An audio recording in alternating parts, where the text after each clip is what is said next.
नमस्कार। आज देश की तमाम फटाफट खबरों में आपका स्वागत है। खबरों के लिए आप हमारे चैनल को सब्सक्राइब कर सकते हैं। तो बढ़ते हैं खबरों की ओर। हिजाब विवाद के चलते कर्नाटक में सभी स्कूल कॉलेज 3 दिन बंद रहेंगे। राज्य के सीएम बसवराज बोम्मई ने ट्वीट करके जानकारी दी। सीएम ने ट्वीट किया कि शांति और सद्भाव बहाल रखने के लिए उन्होंने सभी हाई स्कूलों और कॉलेजों को बंद रखने के आदेश दिए हैं। हिजाब पर प्रतिबंध को लेकर सवाल उठाते हुए उडुपी के एक सरकारी कॉलेज की 5 महिलाओं ने कर्नाटक हाईकोर्ट में याचिका दाखिल की गई है। हाईकोर्ट ने इस मुद्दे पर आज सुनवाई की है। यह सुनवाई बुधवार यानी आज भी जारी रहेगी। कोर्ट ने स्टूडेंट और लोगों से शांति बनाए रखने की अपील की है। जस्टिस कृष्णा श्रीपाद ने कहा कि इस अदालत को जनता की बुद्धिमत्ता पर पूरा भरोसा है और इसे उम्मीद है कि इसका ध्यान रखा जाएगा।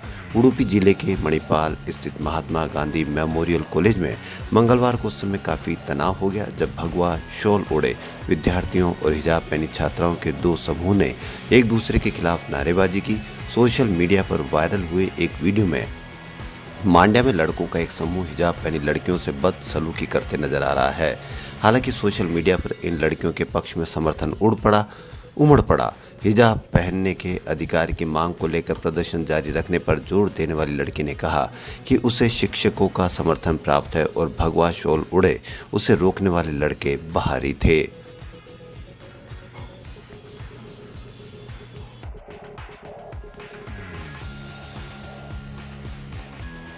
दहेज प्रताड़ना कानून के दुरुपयोग पर सुप्रीम कोर्ट ने चिंता जताई है।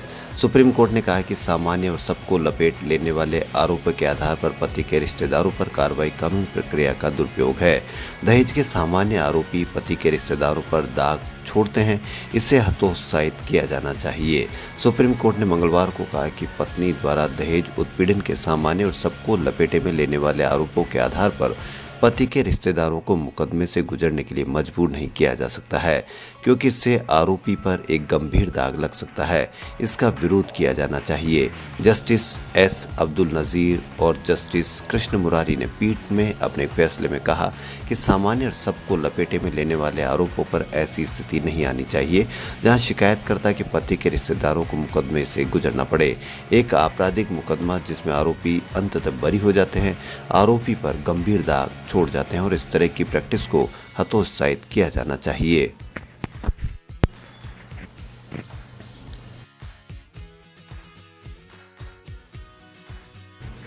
एनसीआर में मौसम का मिजाज एक बार फिर बदला है। बुधवार को सुबह हल्की बारिश से तापमान में गिरावट दर्ज की गई। मौसम विभाग के अनुसार आज न्यूनतम तापमान 13 डिग्री दिल्ली में रहने का अनुमान है। वहीं अधिकतम तापमान 22 डिग्री सेल्सियस रहने का भी अनुमान है।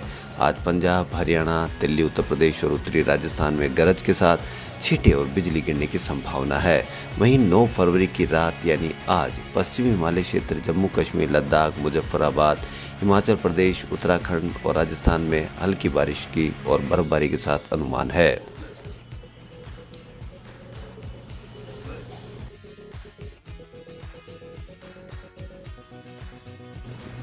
देश के अस्पतालों में करीब 65% बिस्तर लगभग 50% आबादी की जरूरतों को पूरा करते हैं।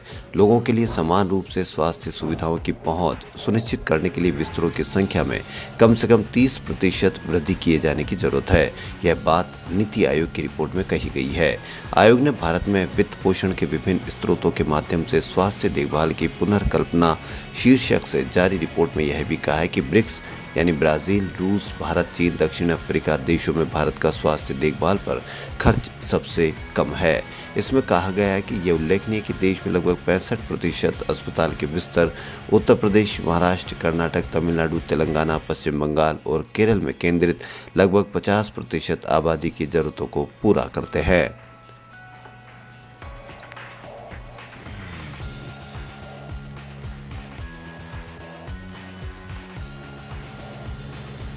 गुजरात के बनासकांठा में एक दलित दूल्हे को घोड़ी पर बैठने से रोका गया तथा उसकी बारात पर पथराव किया गया। इस घटना के बाद पुलिस ने गांव के सरपंच समेत 28 लोगों के खिलाफ एक मामला दर्ज किया है। अधिकारियों ने मंगलवार को बताया कि पथराव में एक व्यक्ति घायल हो गया। पुलिस उप अधीक्षक कुशल ओझा ने कहा कि ये घटना सोमवार को जिले के पालमपुर तालुक के तहत आने वाला मोटा गांव में हुई। गढ़ पुलिस थाने में एक दिन बाद गैर कानूनी रूप से एकत्रित होने, आपराधिक धमकी और कानून की विभिन्न धाराओं के तहत मामला दर्ज किया गया है। ओझा ने बताया कि जब बारात गांव से गुजर रही थी तो एक अज्ञात लोगों ने 2 से 3 पत्थर फेंके, जिसमें दूल्हे का रिश्तेदार घायल हो गया। प्राथमिकी दर्ज की है और मामले की जांच SC/ST शाखा के पुलिस उप अधीक्षक को सौंप दी है। उन्होंने बताया कि अभी तक किसी को भी गिरफ्तार नहीं किया गया है। प्राथमिकी वीरा भाई शेखालिया की शिकायत पर दर्ज की गई है, जिन्होंने अपने छोटे भाई अतुल की शादी नजदीक के गाँव की लड़की से 7 फरवरी को तय की थी।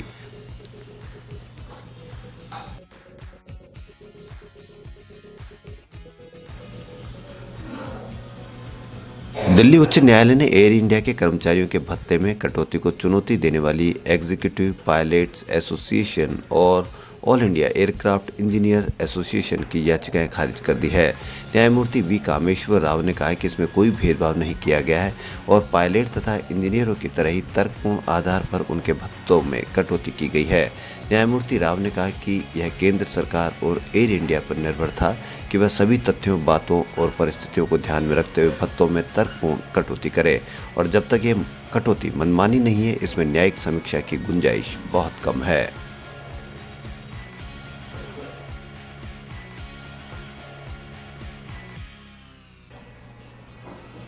राजस्थान सरकार ने रिन्यूएबल एनर्जी के क्षेत्र में निवेशकों के साथ 3,05,000 करोड़ के MOU और लेटर ऑफ इंटेंट साइन किए हैं।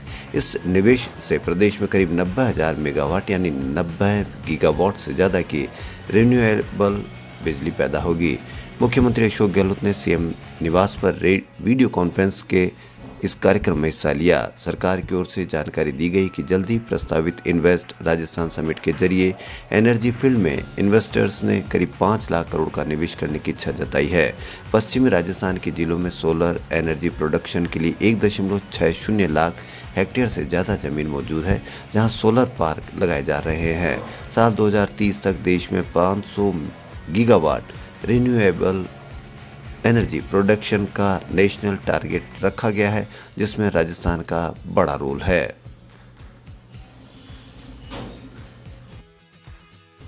मलयाली एक्टर दिलीप और कुछ अन्य आरोपियों को केरल हाईकोर्ट ने अग्रिम जमानत दे दी है। दरअसल उनके ऊपर साल 2017 में एक एक्ट्रेस पर हमला करने के मामला दर्ज किया गया था।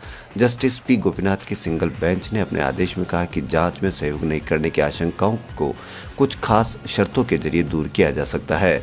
अगर आरोपी जमानत की शर्तों का उल्लंघन करते हैं तो जांच एजेंसी कोर्ट का रुख कर सकती है। बता दें कि केरल पुलिस की क्राइम ब्रांच ने दिलीप और 5 अन्य लोगों के खिलाफ 9 जनवरी को जांच अधिकारियों को कथित तौर पर धमकाने का मामला दर्ज किया था। ये अधिकारी 2017 में एक एक्ट्रेस पर हुए हमले की जांच कर रहे हैं। इस FIR में एक्टर दिलीप को पहला आरोपी बनाया गया है। खबरों फिलहाल इतना ही। यदि आपको हमारा चैनल पसंद आए तो लाइक, सब्सक्राइब और शेयर अवश्य करें। धन्यवाद।